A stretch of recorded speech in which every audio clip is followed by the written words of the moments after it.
За дэлхийд дээр 1.5 тэрбум орчим хүн сонсголын тодорхой хэмжээний алдагдaltaй байна.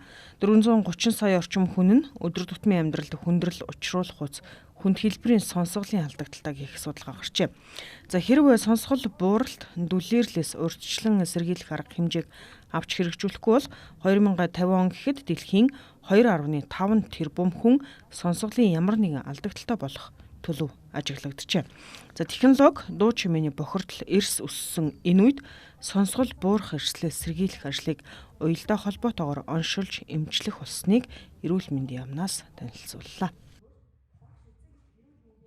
Монгол улс эрүүл мэндийн яам ямар ажлуудыг хийж эхэлж байгаа гэхээр төрснөөс нь эхлээд нейрон скринингийг 2012 оноос хойш хэрэгжүүлээд нэвтрүүлээд бол явж байгаа. За энэ тоо мэдээ статистикаас харахад бол 1000 амьд төрөл тутамд одоо нэг 2.3 хүүхэд ямарваа нэгэн сонсголын нэг талдаа эсвэл хоёр талдаа ч юм уу ингээ бэрхшээлтэй гэдэг юм онцлогдоод байгаа юм тоо мэдээ статистик бол байгаад байгаа.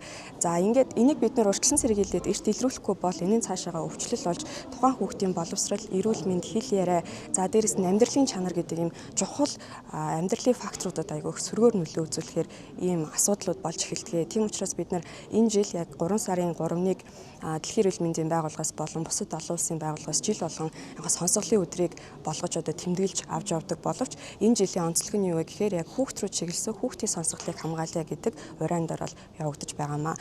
За тийм ч учраас бид нар энэ жилдээ хүүхдийн сонсголыг хамгаалах үзийг зөвхөн эрүүл мэндийн яамны хүрээндээ биш бусад төр хувийн хвшлийн хамтын ажиллагааны хүрээнд хувийн байгууллагууд за дээрэс нь боловсролын ерөнхий газар боловсролын яамтайгаа ингэж хамтраад сургалтуудыг буюу одоо багш нарыгаа чадахжуулах сургалтуудыг хийх үйлчилгээнүүдийг зохион байгуулах дээрээс нь хүүхдийн эрүүл мэндийн үндэснийхэн төвтэйгээ ингээд хамтраад олон шат дараалттай нэг өдрийн тэмдэглэх баяр болгож өнгөрөх биш энийгээ цаашдаа ч гэсэндээ авч явж хэрэгжүүлж нэг жилийн дотор тодорхой үр дүнгуудыг гаргаж яг дараа жил 3 сарын 3-ны өдөр уулзахдаа эргээд үр дүнтэй тодорхой зөвлөлттэйгээр байх хэрэгтэй гэдэг талаас нь л илүү одоо өнөөдрийг өнгөрөөж одоо тэмдэглэж онцолж гаргаж байна.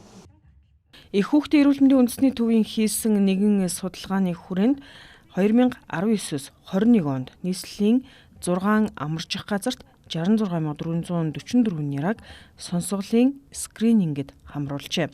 За судалгааны хугацаанд амьд төрсөн 70614 няраа хүүхдийн 94.1% нь сонсголын скрининг оншилгоонд хамрагдсан байна.